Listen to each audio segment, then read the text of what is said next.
Hello guys, my name is Usame. I am the interviewer for today. We have a guest, Emre Alalat. He is a famous architect. How are you today, Emre? Hello everybody, I'm Emre Aralat.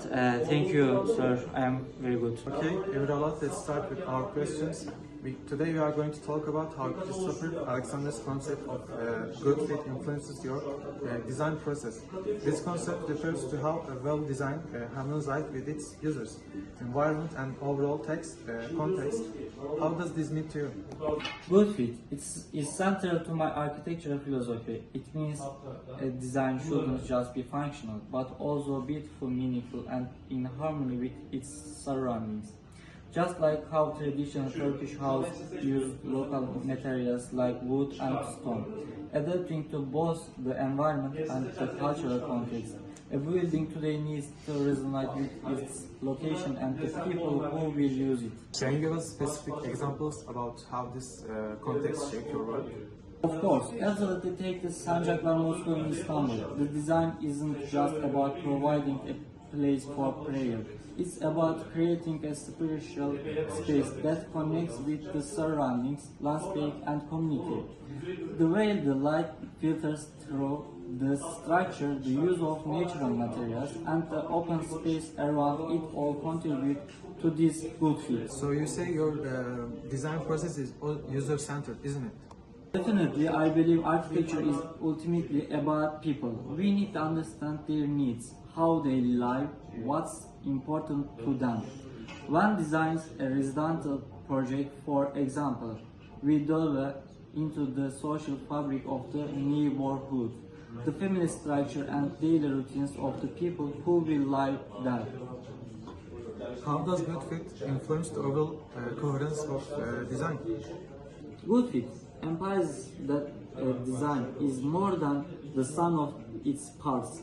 It's about how everything comes together, the form, function, materials, colors to create an unfilled view.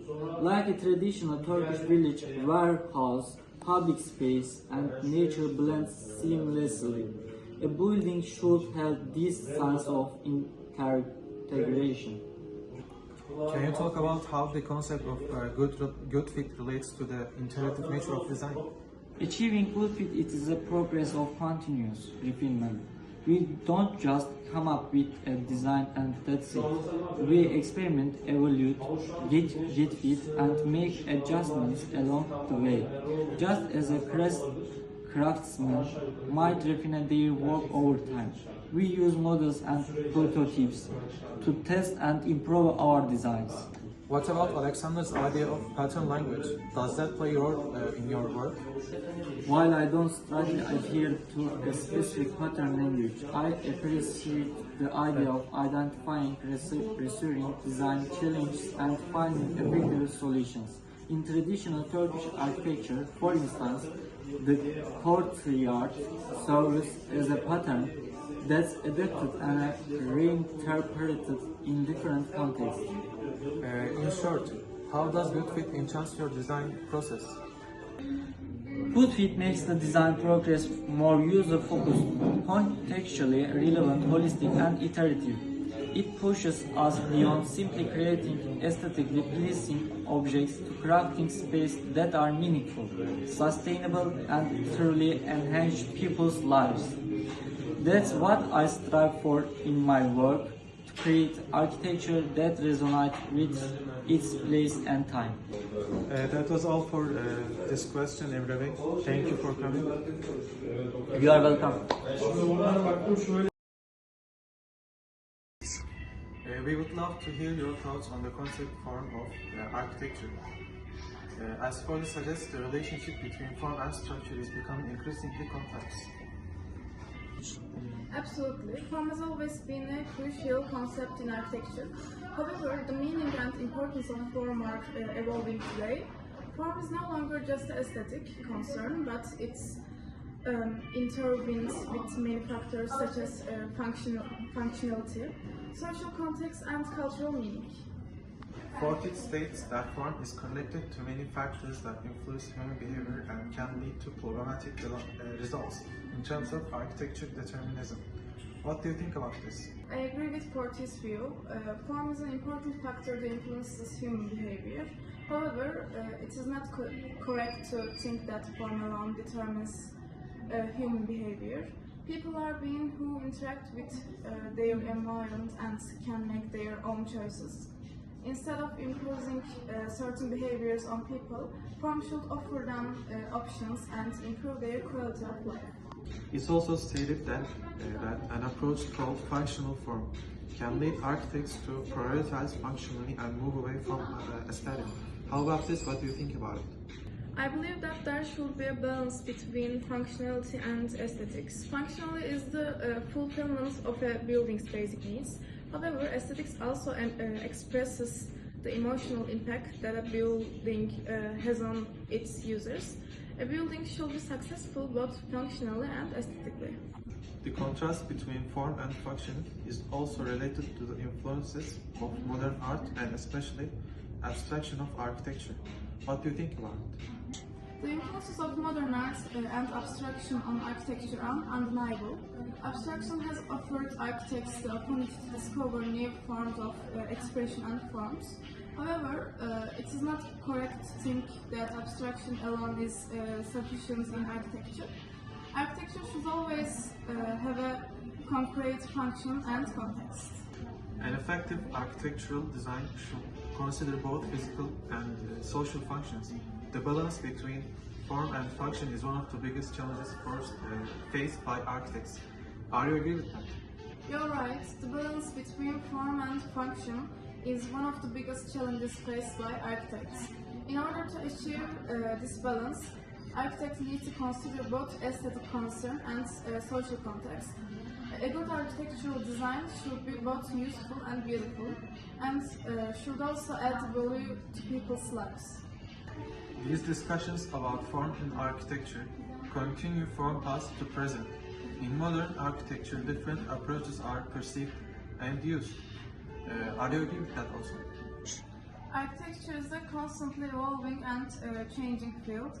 The emergence of different approaches and styles in modern architecture has led to form being perceived and used in different ways. This diversity shows the richness and dynamism of architecture.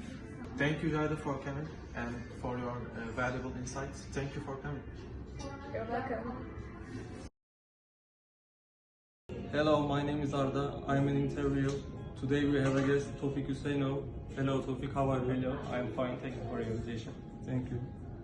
Today we will discuss the concept of form and good fit in architecture. First, how does Christopher Alexander's good fit concept influence your design process?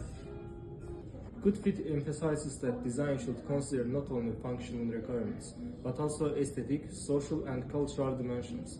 A design should be useful, beautiful, meaningful, and environmentally conscious.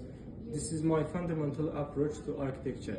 A building should be in harmony with its geography, cultural fabric, and the people who will use it.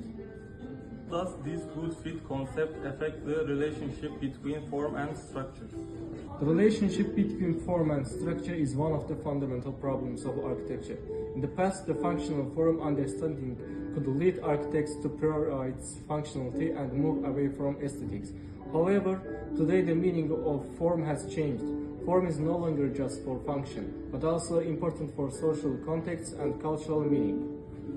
Can we say that form is connected to many factors that influence human behavior? Absolutely. Form is an important factor that influences human behavior. However, it's not correct to think that form alone determines human behavior. People are beings who interact with their environment and can make their own choices. Instead of imposing certain behaviors on people, form should offer them options and improve their quality of life. How can organic and geometric forms differently shape user experience? Organic forms can create spaces that are in harmony with nature, fluid and inviting. People can feel more comfortable and peaceful in organic forms. Geometric forms, on the other hand, create regular, rational and modern space. These types of space can give people a sense of security and stability. The balance between form and function is one of the biggest challenges faced by architects. What do you think about this? You're right. In order to achieve the balance between form and function, architects need to consider both aesthetics concerns and social context. A good architectural design should be both useful and beautiful and should also add value to people's lives. Discussions about form in architecture continue from past to present. In modern architecture, different approaches and styles have influenced how forms are perceived and used. What do you think about this? Architecture is a constantly evolving and changing field. The emergence of different approaches and styles in modern architecture has led to form being perceived and used in different ways. This diversity shows the richness and dynamism of architecture. For today, thank you for coming, Tofik. Thank you.